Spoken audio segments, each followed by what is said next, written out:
தர்மபுரி அருகே அரசு ஊழியரின் வீட்டின் பூட்டை உடைத்து 52 சவரன் தங்க நகை கொள்ளையடிக்கப்பட்ட வழக்கில் கணவன், மனைவி உள்ளிட்ட 4 பேர் கைது செய்யப்பட்டுள்ளனர். சரியாக நோட்டமிட்டு கொள்ளையடித்தவர்கள் போலீசில் சிக்கியது எப்படி? தருமபுரி அடுத்த வெண்ணாம்பட்டி வீட்டு வசதி வாரிய குடியிருப்பு பகுதியைச் சேர்ந்தவர் ராமநாதன். 66 வயதான ராமநாதன் தொழிலாளர் நலத்துறையில் பணியாற்றி ஓய்வு பெற்று வீட்டு வசதி வாரிய குடியிருப்பின் அடுக்குமாடி வீட்டில் வசித்து வருகிறார். கடந்த 2ஆம் தேதி பெங்களூருவில் உள்ள மகன் வீட்டிற்கு சென்றுவிட்டு 5ஆம் தேதி மாலை வீட்டிற்கு வந்துள்ளார். அப்போது வீட்டின் மேல்மாடி கதவை உடைத்து படுக்கை அறையில் இருந்த பீரோ உடைந்து சிதறி கிடந்துள்ளது. மேலும் பீரோவில் இருந்த 52 சவரன் தங்க நகைகள் திருடப்பட்டு இருந்ததை பார்த்து கடும் அதிர்ச்சி அடைந்துள்ளார். திருட்டு குறித்து ராமநாதன் தருமபுரி நகர காவல் நிலையத்தில் புகார் செய்துள்ளார்.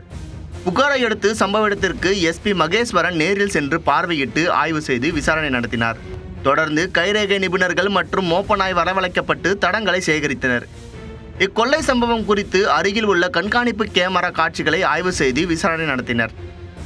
அப்போது கண்காணிப்பு கேமராவில் பதிவான காட்சிகளை வைத்து ஓட்டப்பட்டி பகுதியில் வசித்து வந்த விஜய், அவரது மனைவி மதி இருவரையும் பிடித்து விசாரணை செய்தனர். இந்த விசாரணையில் ஓய்வு பெற்ற அரசு ஊழியர் ராமநாதன் தினந்தோறும் காலை நேரங்களில் நடைபயிற்சி செய்வதையும் வீட்டில் தனியாக இருப்பதையும் விஜய் தொடர்ந்து கண்காணித்து வந்துள்ளார்.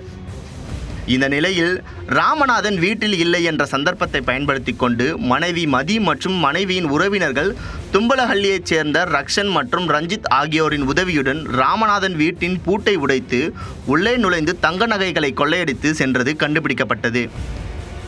கொள்ளையடிக்கப்பட்ட 52 சவரன் தங்க நகையில் 46 சவரன் தங்க நகைகளை காவல்துறையினர் பறிமுதல் செய்தனர்.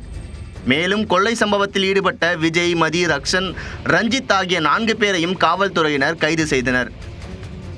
கடந்த ஓராண்டுக்கு முன்பு கோவையில் உள்ள பிரபல தனியார் நகை கடையில் நகை கொள்ளையடிக்கப்பட்ட சம்பவத்தின் முதல் குற்றவாளி விஜய் என்பதும், இவர் மீது காவல் நிலையங்களில் பல கொள்ளை வழக்குகள் பதிவு செய்யப்பட்டுள்ளது குறிப்பிடத்தக்கது.